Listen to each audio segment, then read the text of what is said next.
اعوذ باللہ من الشیطان الرجیم بسم اللہ الرحمن الرحیم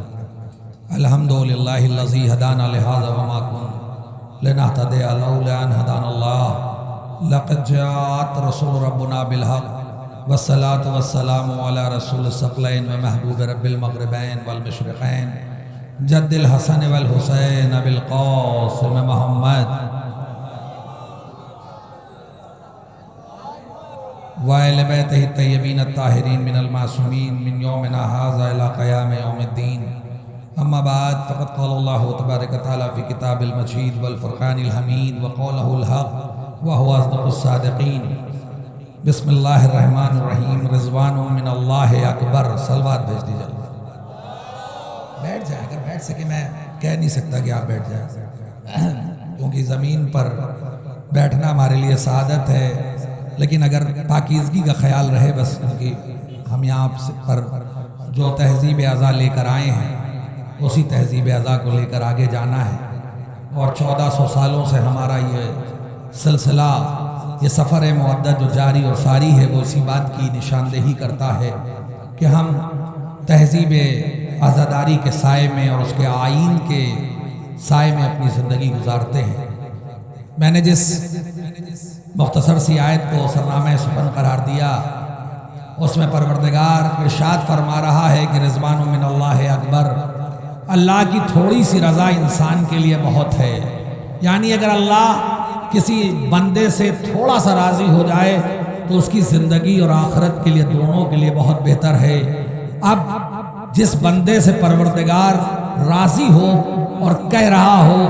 تو مجھ سے راضی ہو جا میں تجھ سے راضی ہو گیا اس کی منزل اس امام حسین کی کتنی عظیم ہوگی کہ جس سے پروردگار قیامت تک کے لیے ایک پیغام دے رہا ہے کہ یہ وہ بندہ ہے کہ جس سے پروردگار راضی ہے اور پروردگار التجا کر رہا ہے کہ حسین تو بھی مجھ سے راضی ہو جا عزیزان محترم آج اتنا بڑا مقدس یہ اجتماع اس لیے کیا جاتا ہے میں اولاً گزارش کروں گا اور شکریہ ادا کروں گا اپنے ایڈمنسٹریشن کا کہ جو پولیس محکمے کے لوگ مسلسل اس عزاداری کے تحفظ میں رہتے ہیں ہر جگہ امام حسین کو اس پیغام کو جب ہم پہنچاتے ہیں جب ہم شاہراہوں پر جاتے ہیں تو یہ ایڈمنسٹریشن کے افراد اپنی ذمہ داریوں کو نبھا کر ایک بات ضرور بتاتے ہیں جس سے ہمیں حوصلہ ملتا ہے ہم فخر کرتے ہیں کہ جس شان سے عزاداری امام حسین کی ہم اپنے ملک ہندوستان میں کرتے ہیں اس طرح سے شان سے عزاداری نہیں کر پاتے پوری دنیا میں بڑی شان و شوکت سے عزاداری امام حسین ہوتا ہے اور یہ واحد ملک ہے کہ جس کی عظمت کے قصیدے ہم بھی پڑھتے ہیں ہم جب امام حسین کی بارگاہ تک جاتے ہیں تو اسی پیغام کو لے کر اپنے ہاتھوں میں اپنے ملک ہندوستان کا پرچم لے کر کہتے ہیں کہ آقا حسین آپ کو ہندوستان سے محبت تھی تو ہم بھی اسی پیغام محبت کو لے کر زمین کربلا تک آئے ہیں اور یہی وجہ ہے کہ امام حسین نے خود کہا کہ first you love your country then you love your religion پہلے اپنے ملک سے محبت کرو تب اپنے مذہب سے محبت کرو ہم یہ پیغام دے کے بتاتے ہیں کہ ہم ملک کے بھی وفادار ہیں اور امام حسین کی عظمت کے بھی وفادار ہیں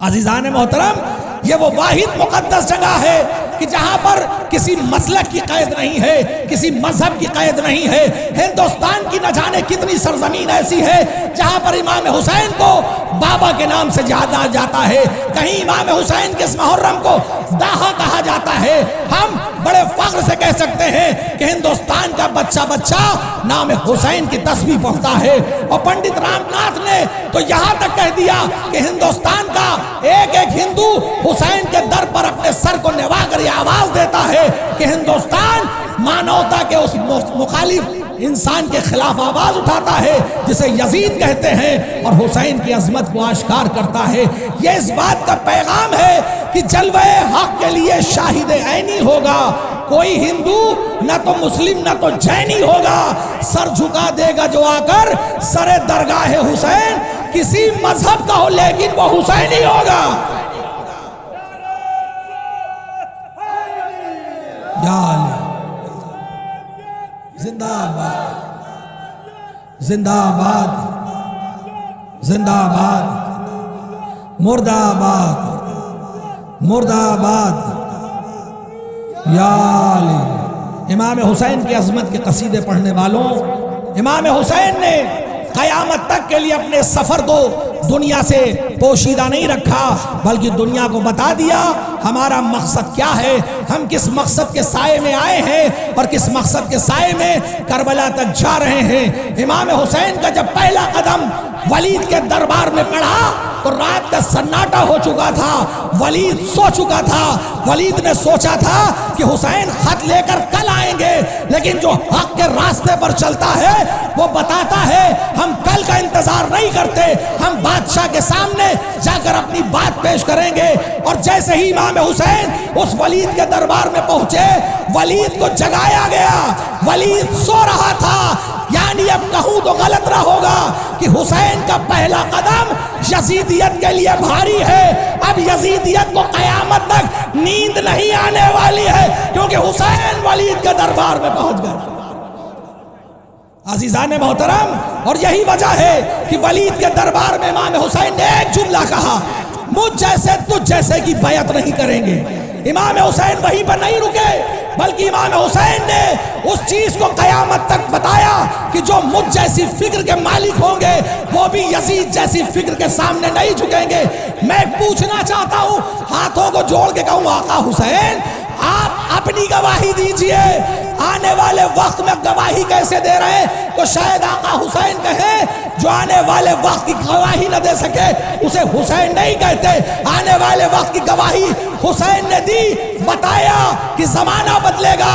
وقت بدلے گا، حالات بدلے گا۔ اب تم ہمارے جیسوں کو دیکھنا ہو تو دیکھ لینا، 58 ملک مسلمانوں کے ہوں گے، ایک ملک ہوگا جو آزادی کا پرچم بلند کرے گا۔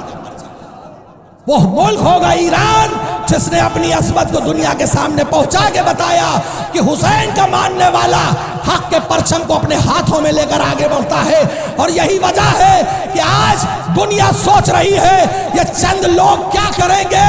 میں تو کہتا ہوں آیت اللہ حسن نصر اللہ کا وہ جملہ کہ دنیا کے تمام ظالم ایک جگہ پر آ جائے، میں علی کا لال اگر انہیں خیبر نہ یاد دلا دوں تو علی کا لال نہ کہنا۔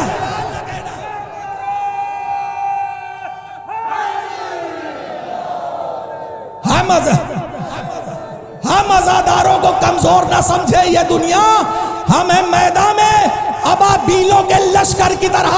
اور رائی کی طرح جو پھیلے گا یزیدی لشکر، ہم بھی ہو جائیں گے پھر مالک اشتر کی طرح۔ یہ ہمارا پیغام ہے، اور اسی پیغام کے سائے میں ہم دنیا میں کہیں ظلم کرتے نہیں، ہم دنیا میں کسی کو توڑتے نہیں، بلکہ ہماری کوشش ہے کہ امام حسین کے نام پر دنیا کو گلے لگائیں اور بتائیں کہ ظلم و بربریت کے نمائندے وہ ہیں جسے یزید کے نمائندے کہتے ہیں۔ ہم حسینی مت والے ہیں، ہم حسینی فکر رکھتے ہیں، اور یہیں سے اپنے اختتام کی منزلوں کی طرف جانا چاہتا ہوں۔ اب اگر دنیا کو یہ دیکھنا ہو کہ شیطان کا ماننے والا کون ہے تو اسے آ کر دیکھنا ہوگا جو بھی مادے کی پیروی کرے،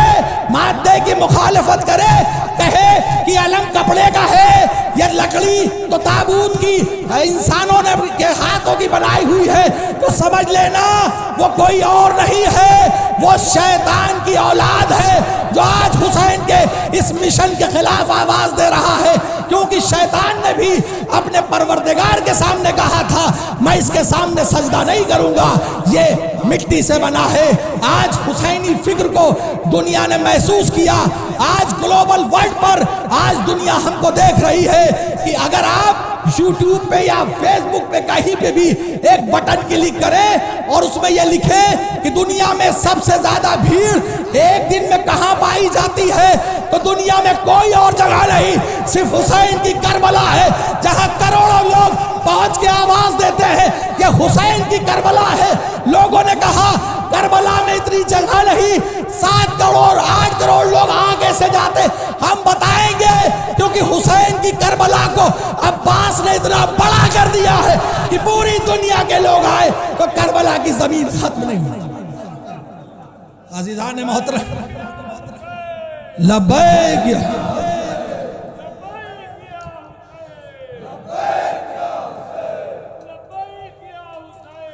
لبیک